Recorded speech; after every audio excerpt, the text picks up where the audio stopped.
అన్నాడీఎంకే రెండాకుల గుర్తును ఫ్రీజ్ చేసింది ఎన్నికల సంఘం. ఇవాళ్టితో ఆర్కే నగర్ ఉప ఎన్నికకు నామినేషన్ల స్వీకరణ ఆఖరి తేదీ. దీంతో కొత్త గుర్తులను ఎంచుకోవాలని సూచించింది ఈసీ.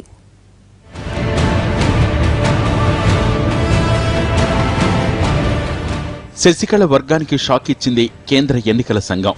అన్నాడీఎంకే రెండాకుల గుర్తును ఫ్రీజ్ చేసింది. కొత్త గుర్తులను ఎంచుకోవాలంటూ పన్నీర్ శశికళ వర్గానికి సూచించింది. ఆర్కే నగర్ ఉప ఎన్నికకు నామినేషన్ ఇవాళ్టితో ముగుస్తుండటంతో గడువులోపు కొత్త గుర్తులను తెలియజేయాలని ఇరు వర్గాల్ని ఆదేశించింది ఎన్నికల సంఘం. పార్టీ గుర్తు తమకే కేటాయించాలంటూ అటు శశికళ వర్గీయులు, ఇటు మాజీ సీఎం పన్నీర్ సెల్వం వర్గీయులు ఈసీ ముందు తమ వాదన వినిపించారు.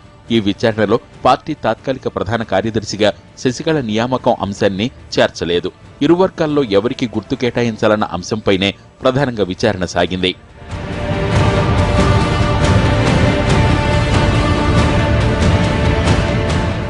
పన్నీర్ సెల్వం తరపున న్యాయవాదులు సిఎస్ వైద్యనాథన్, గురుకృష్ణ కుమార్ తమ వాదనలు ఈసీకి వినిపించారు.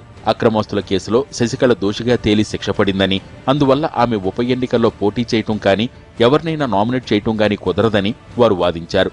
ఇటు శశికళ వర్గం తరపున నలుగురు టాప్ లాయర్లు సల్మాన్ ఖుర్షిద్, వీరప్ప మొయిలీ, మోహన్ పరాశరన్, ఆర్యమ సుందరం ఈసీకి తమ వాదన వినిపించారు. పార్టీకి ప్రాతినిధ్యం వహిస్తున్న మెజారిటీ ఎమ్మెల్యేలు శశికళతోనే ఉన్నారని, అందువల్ల పార్టీ గుర్తు తమకే చెందుతుందని వాదించారు.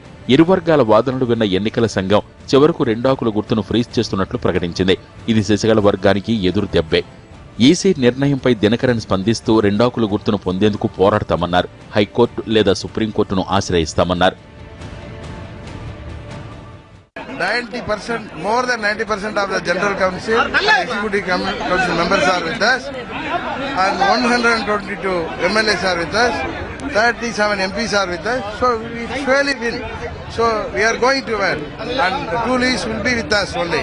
Confidence in him. So why? మొత్తానికి రెండాకుల గుర్తును ఈసీ ఫ్రీజ్ చేయడంతో కొత్త గుర్తులతో శశికళ, పన్నీర్ వర్గాలు ఆర్కే నగర్ ఉప ఎన్నికలో పోటీ చేయనున్నాయి.